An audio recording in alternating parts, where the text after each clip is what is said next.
Oi, turma! Hoje nós vamos falar sobre a independência do Brasil, uma data muito especial e que merece ser celebrada em todo o país. Mas essa história da independência do Brasil começa muito antes. Vamos conhecer? A independência do Brasil foi declarada em 1822 e esse acontecimento está diretamente ligado a eventos que foram iniciados em 1808, ano em que a família real portuguesa, fugindo das tropas francesas que invadiram Portugal, mudou-se para o Brasil. O ano é 1808 e ele marca a chegada da família real no Brasil. Essa mudança ocasionou uma série de transformações que contribuiu para o desenvolvimento tanto comercial quanto econômico do nosso país. Além disso, o Brasil experimentou em seus centros um grande desenvolvimento, resultado de uma série de medidas implementadas por Dom João VI. Dom João VI demonstrava uma clara intenção de modernizar o país, como parte de uma proposta para que o Brasil deixasse de ser apenas uma colônia portuguesa, se tornando parte integrante do Reino de Portugal.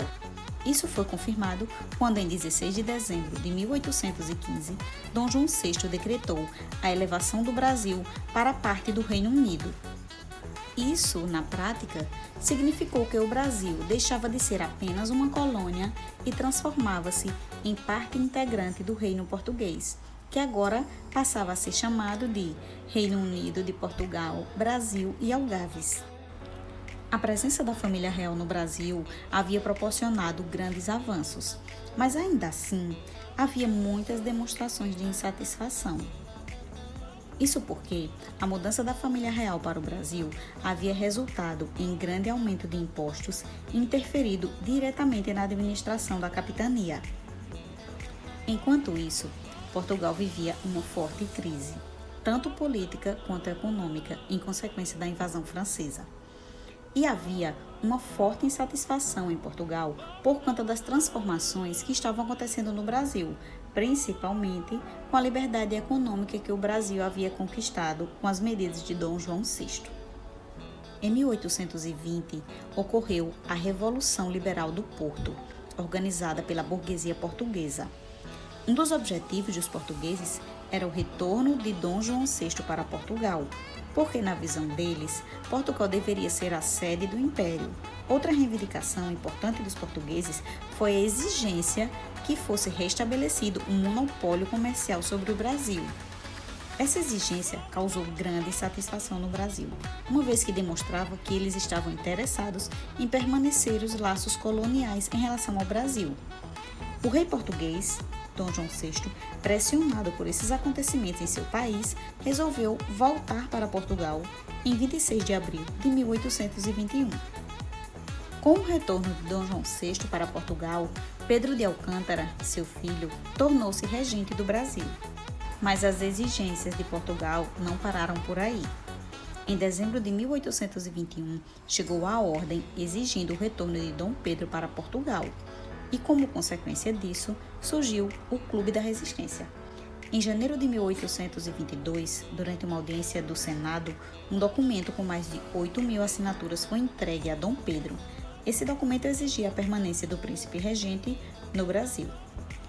Em 28 de agosto de 1822, ordens de Lisboa chegaram ao Brasil, com a mensagem que o retorno de Dom Pedro para Portugal deveria ser imediato.